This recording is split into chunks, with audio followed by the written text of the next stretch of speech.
Welcome to today's video. We live in a world that celebrates yes. Yes to opportunities. Yes to relationships. Yes to obligations. Yes to endless responsibilities. But in this constant flood of yes, many of us forget something crucial. The word no is just as powerful, if not more. Saying no is often misunderstood. It's seen as negative, selfish, even rude.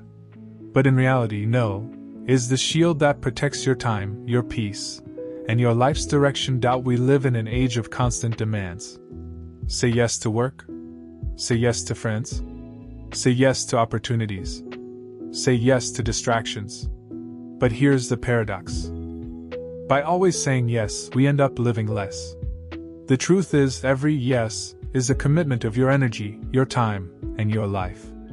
And sometimes, the bravest, wisest, and most liberating word you can speak is a simple one: no. This isn't about negativity. It's not about rejecting life. It's about reclaiming control.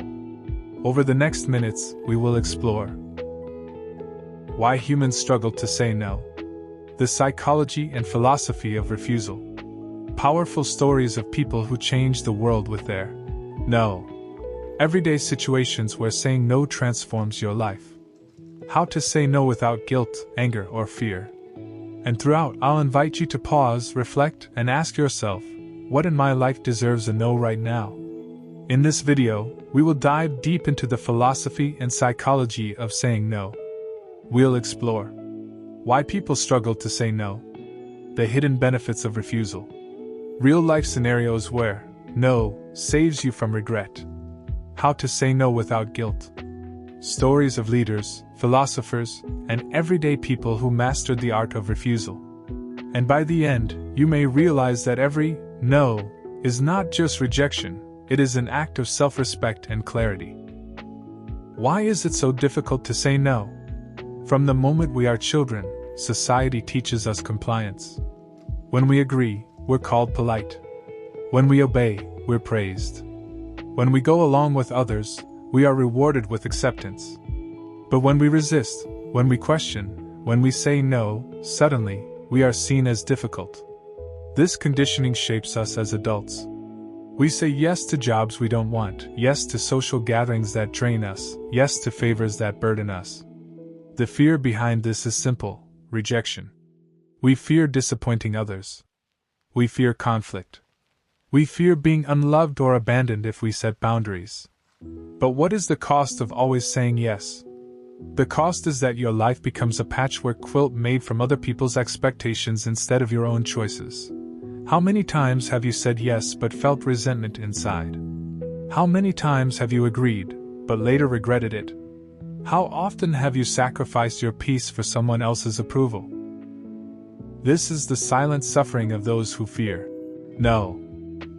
Psychologists explain that the word no is not just a rejection, it's a declaration of identity. Think of this.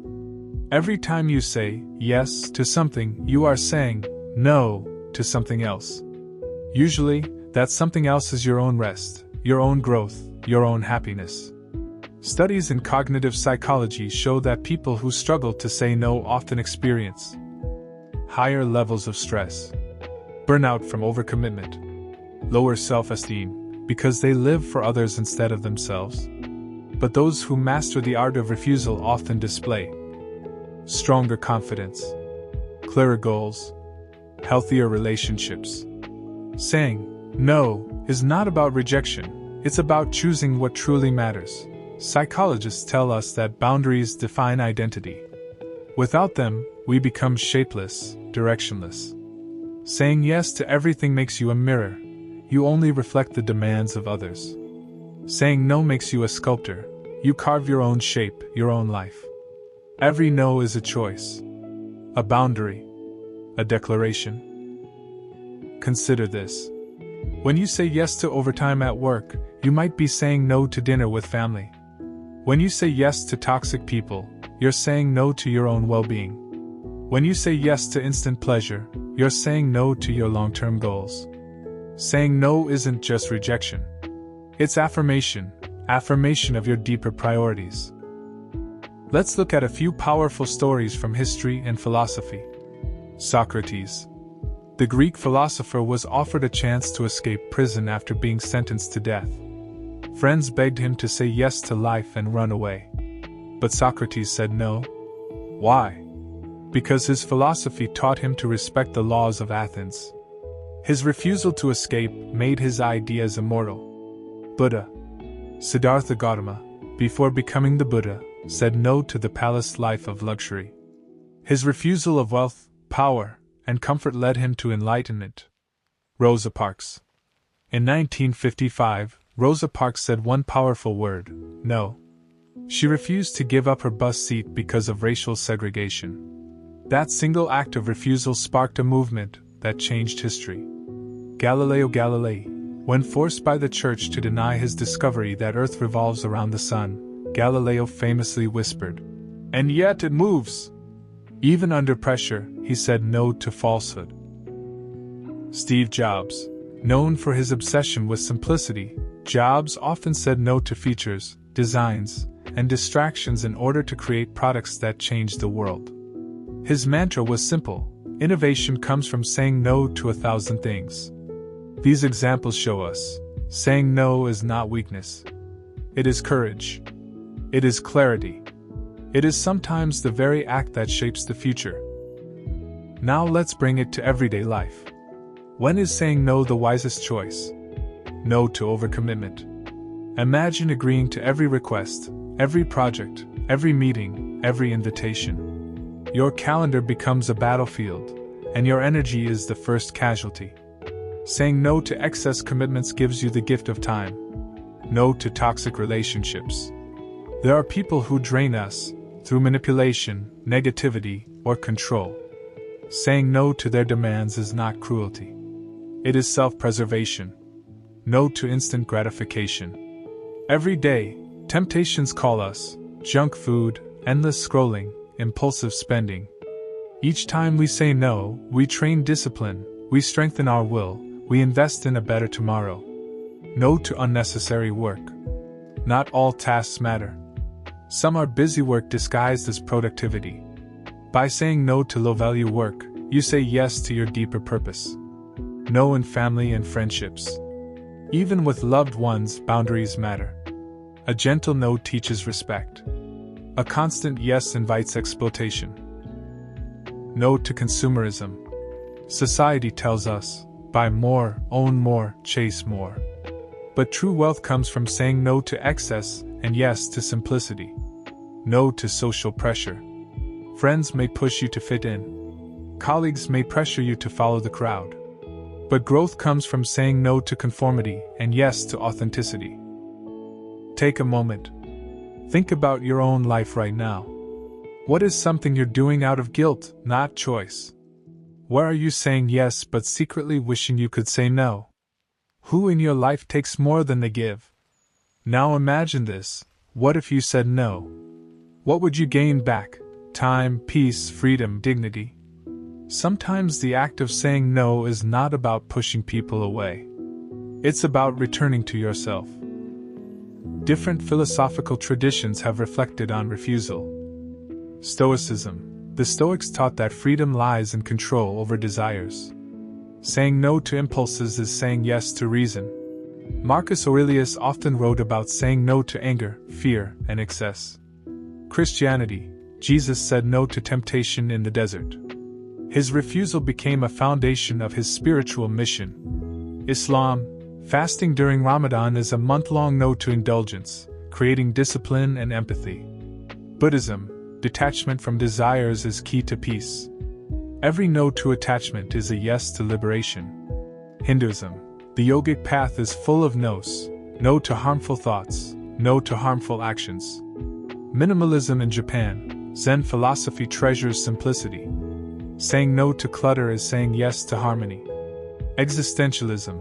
Jean-Paul Sartre argued that we are condemned to be free. Refusal is part of defining ourselves. To say no is to shape one's own path.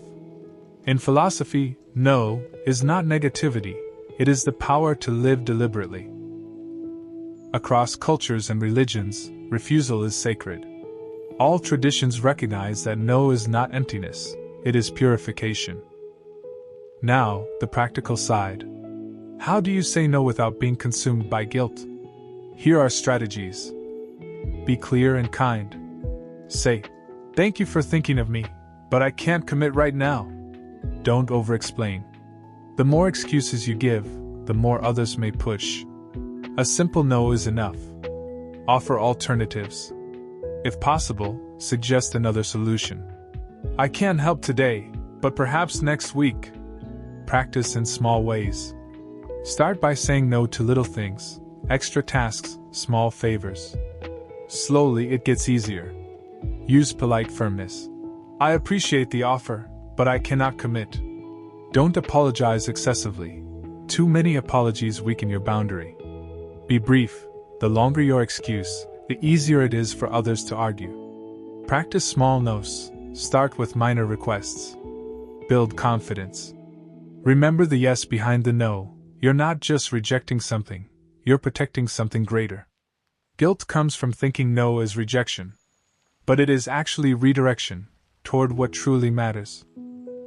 Think of the word no as a filter. Without it, everything pours into your life. With it, only the meaningful remains. No is not just protection, it is creation. By saying no to distractions, you create focus. By saying no to toxic people, you create peace. By saying no to overcommitment, you create freedom. No is not empty, it is space. And space is where growth begins. Think of your life as a garden. If you say yes to every seed, your soil is crowded, and nothing grows well.